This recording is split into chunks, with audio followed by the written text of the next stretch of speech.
E lá no Evangelho de João, capítulo 3, verso 16, essa é a palavra que a gente já sabe de cor e salteada, onde o próprio Jesus afirma dizendo que Deus, Ele amou o mundo de tal maneira, de forma tal, que Ele entregou o seu Filho.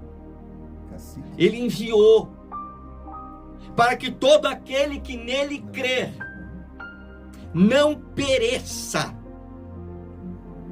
mas tenha a vida eterna.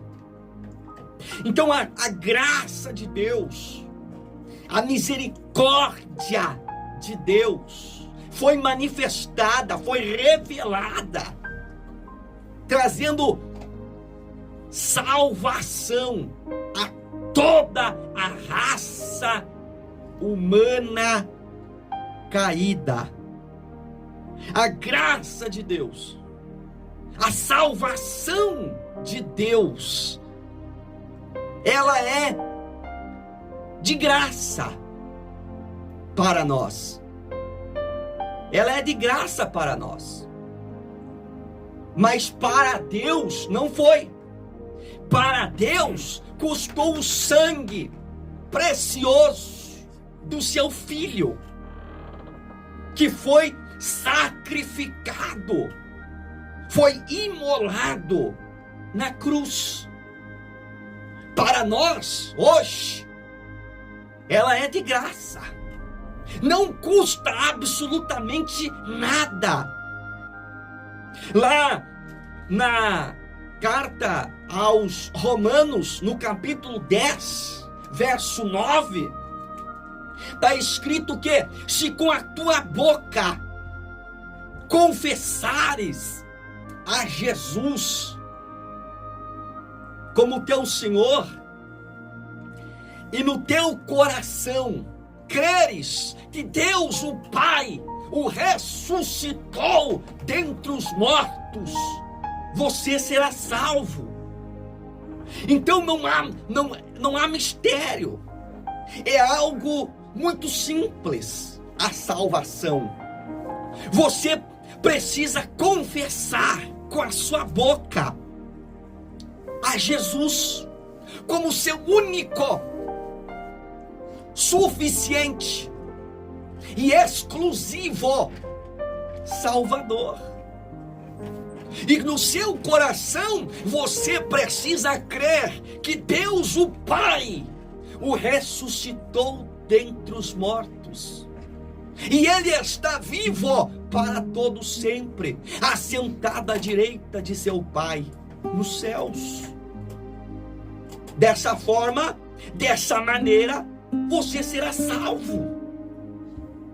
Então não há mistério, é muito simples. A salvação hoje, ela é ofertada gratuitamente. Você não precisa pagar pela sua salvação. Você não precisa dar uma oferta para você ser um salvo.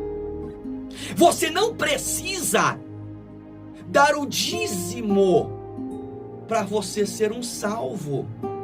Você não precisa cumprir uma gama de usos e costumes de alguma igreja para você ser um salvo. O que você precisa é entregar sua vida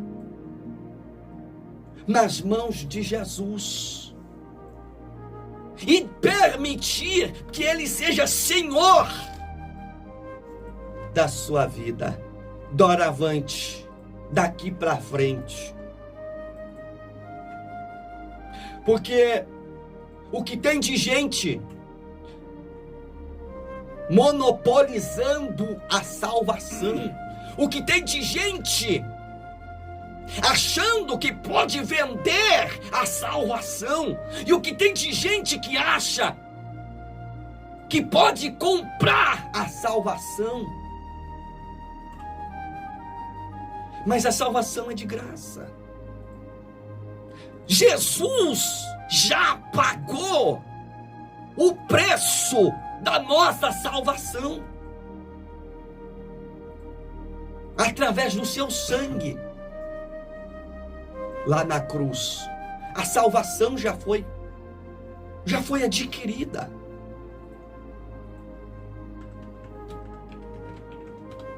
Você que está me escutando agora, o que precisa para você ser um salvo? Eu já disse isso aqui, João 3,16. Se você crer de fato e de verdade, mas eu estou falando uma fé de fato e de verdade em Cristo. Se você confessá-lo de fato e de verdade, não apenas de lábios,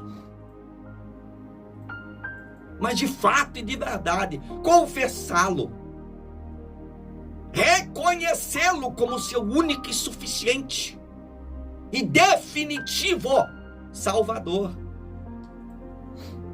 entregar sua vida, você passa a ser um salvo. E quando você se torna um salvo, você passa a ser um filho de Deus. Lá em João, capítulo 1, verso 12, está escrito isso aqui: que a todos quantos o receberam a quem? Receberam a Jesus. Deus o Pai deu-lhes o poder de serem feitos filhos de Deus. Então quer dizer que nem todo mundo é filho de Deus? Verdade, nem todo mundo é filho de Deus. Parece uma verdade dura de ouvir, parece uma verdade dura de aceitar,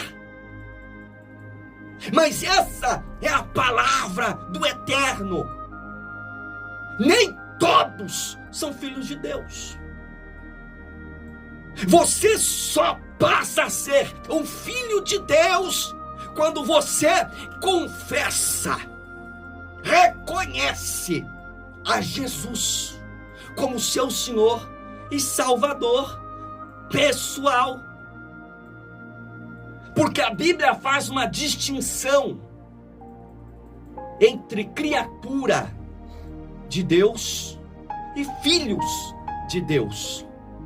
Todos os seres humanos, quando nascem aqui, eles nascem como criaturas. Só posteriormente, quando você reconhece que você é um pecador, que você precisa de um Salvador, e você então entrega a sua vida aos cuidados de Jesus, você agora deixa de ser uma criatura e passa para uma nova etapa,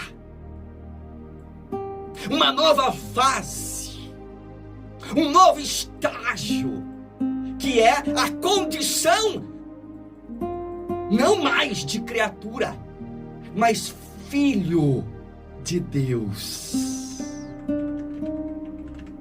Isso acontece quando você passa a ser um salvo.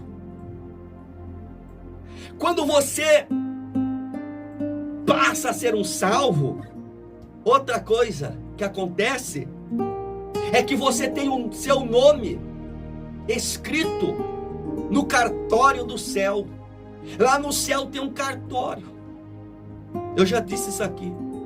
E tem um livro chamado Livro da Vida, livro dos registros. Quando você aqui na terra aqui nessa esfera mundana, terrena, você confessa, reconhece a Jesus. Quando você entrega a sua vida para Ele, e Ele passa a reger, a governar a sua vida, você passa a ser um salvo, e automaticamente o teu nome é escrito neste livro. Está lá, está anotado.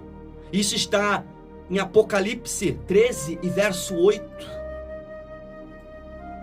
Teu nome está lá, registrado.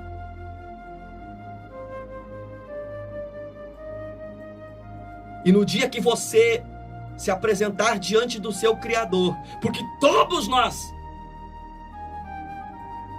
já foi determinado que todos nós, mais cedo ou mais tarde, vamos ter que comparecer diante do nosso Criador. E vai ser aberto este livro. E se seu nome não estiver registrado lá, você estará perdido para sempre. Você sofrerá a penalidade da segunda morte, que é a morte eterna, a separação definitiva do Criador. Então é importante você ter seu nome escrito no livro da vida. Mas para o seu nome ser escrito lá, você precisa aceitar a Jesus como teu Senhor e teu Salvador. Nada mais. Somente Ele. E para concluir, quando você passa a ser um salvo, você passa a ser um cidadão do céu. Filipenses 3:20, está escrito isso aqui. Nós somos cidadãos da terra, somos cidadãos terrenos, moramos na terra. Mas quando nós aceitamos a Jesus, passamos a ser um salvo, nós recebemos uma nova cidadania, a cidadania divina, dos céus, celestial. Estamos vivendo aqui, mas somos do céu. Vamos para o céu. Deus fale melhor ao seu coração nessa oportunidade. Estamos falando da graça de Deus. Estamos falando da misericórdia de Deus. Que você seja alcançado por esta graça. Que você seja alcançado por esta misericórdia. Há uma porta, há uma oportunidade hoje para você recebê-lo no seu coração e ele mudar sua vida.